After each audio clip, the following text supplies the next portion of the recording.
సువర్ణ jewellers వారి Purvi gold and diamonds November 1న KPHP లో ప్రారంభం. ఓపెనింగ్ ఆఫర్ గా ప్రతి 3 లక్షల కొనుగోలుకు ఒక గోల్డ్ కాయిన్ ఉచితంగా పొందండి.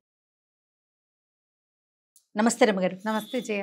రమగారు, మనకి కార్తీక మాసంలో కార్తీక సోమవారాలు చాలా విశేషంగా పూజ చేస్తాం కదా. కార్తీకంలో అంటే కార్తీకము ప్రత్యేకమైన మాసం కదా. మొత్తం అంతా ఉపవాసం ఉండే వాళ్ళు ఉంటారు, ఉండగలిగే వాళ్ళు, అది వేరే కథ. సోమవారాలు ప్రత్యేకంగా చెప్తారు. మామూలుగా సోమవారం అంటే శివారాధనకి అత్యంత ప్రధానమైన రోజు. అవును, ఈ కార్తీకమే శివారాధనకి ప్రత్యేకం కదా. కార్తీకంలో స్నానం, దానం, జపం, తపం అన్నీ ముఖ్యమైనవే. వీటితో పాటు పురాణ శ్రవణం కూడా. ఈ సోమవారాల్లో పగలు ఉపవాసం ఉండి సాయంకాలం చుక్కలు చూశాక దీపారాధన చేసుకుని, వంట చేసుకుని, శివారాధన చేసుకుని అప్పుడు భోజనం చేస్తే మంచిది. ఓకే.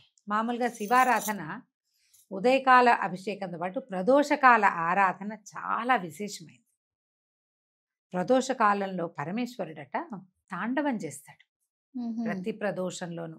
మనం ఈ ఉజ్జయిన్ లాంటి దేవస్థానాలకు వెళ్తే సాయంకాలము అసలు ఆ ఢమరుకాలు అవి మోగిస్తారు. అసలు చెప్పరాని ఉద్వేగం వచ్చేస్తుంది జయ. గుస్బంప్స్ వస్తాయి. అవునండి. ఆ బాగుంటుందంటే ఆ మధ్యలో కాహళం, అదొక తమాషా సౌండ్, ఇట్లా తప్పెట్లాంటి ఇట్లా కొడతారు, చల్లుమంటుంది. ప్రతి సాయంత్రము ప్రదోష వేళ పరమేశ్వరుడు తాండవ వేళ ఆయనకి. ఆ సమయంలో అర్చన చేస్తే అత్యంత ప్రసన్నుడుగా ఉంటాడు పరమేశ్వరుడు అని చెప్తారు. ఓకే. ప్రదోషకాలార్చన విశేషం. ఇందులో మళ్ళీ చూడు శని త్రయోదశులు ఇవి మాస శివరాత్రి నాడు ప్రదోషకాలార్చన, ఇవన్నీ విశేషాలు. ఇవి ప్రత్యేకంగా దేవాలయాల్లో నందీశ్వర అభిషేకాలుగా రకరకాలుగా చేస్తారు. అయితే ఈ కార్తీకాల్లో ఏంటంటే ఇది జనసామాన్యంగా అందరూ చేసుకోవచ్చు. అవును. దీనికి విశేషంగా అది ఏదో చేయాలన్నది ఏం లేదు. మీకు కుదిరిందా ఉదయకాలం వెళ్ళటం, ఎక్కడైనా శివాలయంలో శివాభిషేకం చేసుకోవటం, రుద్రాభిషేకం చేయించుకోవటం. ఎక్కడైనా ఇవి చేస్తారు కదా, మృణ్మయ లింగాలతో మట్టి లింగాలకి అభిషేకం చేస్తారు, సహస్రలింగార్చన అవి చేస్తారు. కుదిరితే 12 ఈ 11 ద్వాదశ ఏకాదశ రుద్రాభిషేకము జరుగుతుంది సోమవారం నాడు. ఏ దేవాలయంలో మీకు అవకాశం ఉంటే అక్కడికి వెళ్ళి అర్చన చేసుకోవటం.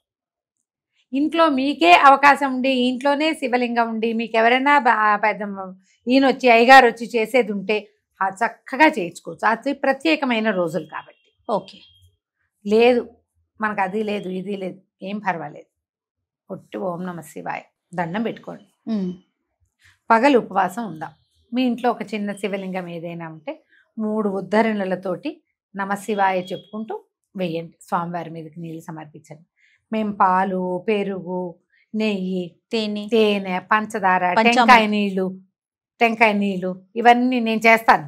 లక్షణంగా చేసుకోండి. ఓకే.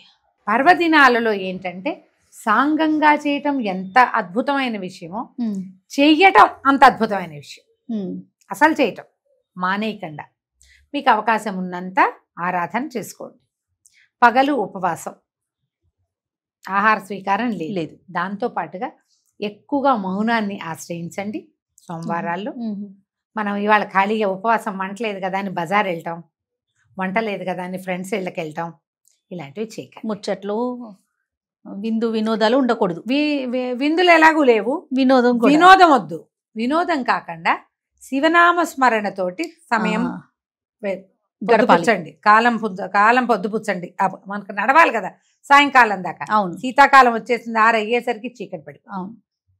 చీకటి పడేసరికి ఈ ప్రదోష కాలంలో దీపారాధన చేసుకోండి. ఓకే. 6:6 అయ్యేసరికి సూర్యాస్తమయం అవగానే దీపం పెట్టడం. ఆ సమయంలో ఓం నమ శివాయ అసలు ఒట్టి పంచాక్షరిని 100 సార్లు చదువుకోవటమే అద్భుతమైన ఫలితాన్ని ఇస్తుంది. కుదిరి ఆ సమయంలో మీరు ఏ దేవాలయానికైనా వెళ్ళి దీపం పెట్టుకున్నారా, ఎక్సలెంట్గా ఉంటుంది, చాలా మంచిది. అవకాశం దొరికితే.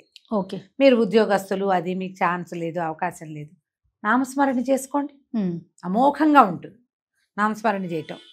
తర్వాత ఇంటికి వచ్చి మళ్ళీ ఒకసారి స్నానం చేయటము, అవకాశం మీకు ఆరోగ్యం సహకరిస్తే, లేకపోతే కాస్త కాళ్ళు చేతులు మొహం కడుక్కుని బట్టలు అవి మార్చుకుని ఒక మాట దేవుడి దగ్గర దీపం పెట్టుకుని దండం పెట్టుకుని ఏదైనా చదువుకున్నది ఏదైనా ఓళ్ళన్నా శివ పంచాక్షరి ఎన్ని ఉన్నాయో నామాలు. అవును. ఎన్ని రకాల స్తోత్రాలు ఉన్నాయి. మన బిల్వాష్టకం, లింగాష్టకం, బిల్వాష్టకం, లింగాష్టకం ఉన్నాయా? తర్వాత ఏమో శివమహిమ్న స్తోత్రము, శివ మానస పూజ. నమ్మకం చమకం కూడా చదువు. నమ్మకం చమకం ఆడవాళ్ళందరికీ ఎక్కడొస్తాయమ్మా, అవి నోరు తిరగదు. కష్టం కదా. చమకాలు మగవారు చేయటము, పురోహితులు ఎవరైనా ఉంటే అవకాశం, మన దేవాలయానికి వెళ్తే అది కుదురుతుంది. మీరు అవన్నీ చదవకర్లా, ఇవి చదువుకున్నా చాలా, ఇవే చాలా గొప్పవి. అవును, చాలా ఏమి లేకపోయినా పంచాక్షరి మంత్రమైనా పూర్తిగా పంచాక్షరి నమశివాయ అనుకున్నా చాలు.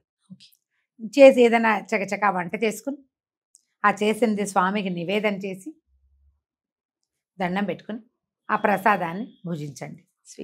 ఎంత చక్కగా అయిపోతుందంటే కార్తీక సోమవారం 4 సోమవారాలు వస్తాయి. 4 వారాలు ఉపవాసం ఉండండి, సాయంకాలం పూజ చేసుకోండి. శివారాధన సులభంగా ప్రసన్నమవుతాడమ్మా శివుడు. అవును, పరమేశ్వరుడు ఐశ్వర్యకారకుడు, మోక్షకారకుడు రెండుగా చెప్తారు. శివారాధన చేస్తే మీకేదో కోరికలు ఉంటాయి. మనుషులు అన్న తర్వాత మనకు ఎన్ని రకాలు ఉంటాయి. ఉద్యోగం కావచ్చు, సంపద కావచ్చు, ఇంకా ఏదో మన జీవితంలో ముందుకెళ్ళటం కావచ్చు. మీరు త్రికరణ శుద్ధిగా శివయ్యనే మనసులో నిలుపుకుని ధ్యానం చేసుకుని పూజా విధానం సజావుగా ఎంత చాతొస్తే అంత ఒక నియమం ప్రకారం కొనసాగించి అత్యద్భుతమైన ఫలితాన్ని పొందవచ్చు. లేదు మనకేం కోరికలు లేవు, మానసికమైన ప్రశాంతత వస్తుంది. అవును, శివారాధన వల్ల చాలా ప్రశాంతత వస్తుంది. మీకు ఏది కావాలంటే దానికోసం హాయిగా చేసుకోండి. 4 సోమవారాలు వచ్చినాయి, 4 సోమవారాలు చక్కగా సుసంపన్నం చేసుకోవచ్చు మీ అవకాశాన్ని బట్టి. ఇందులో ఏమిటంటే మేము ఉపవాసం ఉండొచ్చా అని బోళ్ళంతమంది అడుగుతారు. అవునండి. బాలింతలు, పిల్లలకి పాలిచ్చే వాళ్ళు ఉపవాసం జోలికి వెళ్ళొద్దు. ఓకే. గర్భవతులు వద్దు, చిన్నపిల్లలకి ఉపవాసాలు చెప్పరు. వృద్ధులకి ఉపవాసం అక్కర్లేదు. అనారోగ్యంతో ఉన్న వాళ్ళు, ఏదైనా మందులు మాకులు వేసుకునే వాళ్ళు ఉపవాసం అంటే ఒక రకంగా చేసుకోవచ్చు. ఎట్లా, స్వామివారికి నివేదన చేసేయండి పొద్దునే మీరు చేసిన వంట, అది భుజిస్తే ఉపవసించినట్టే.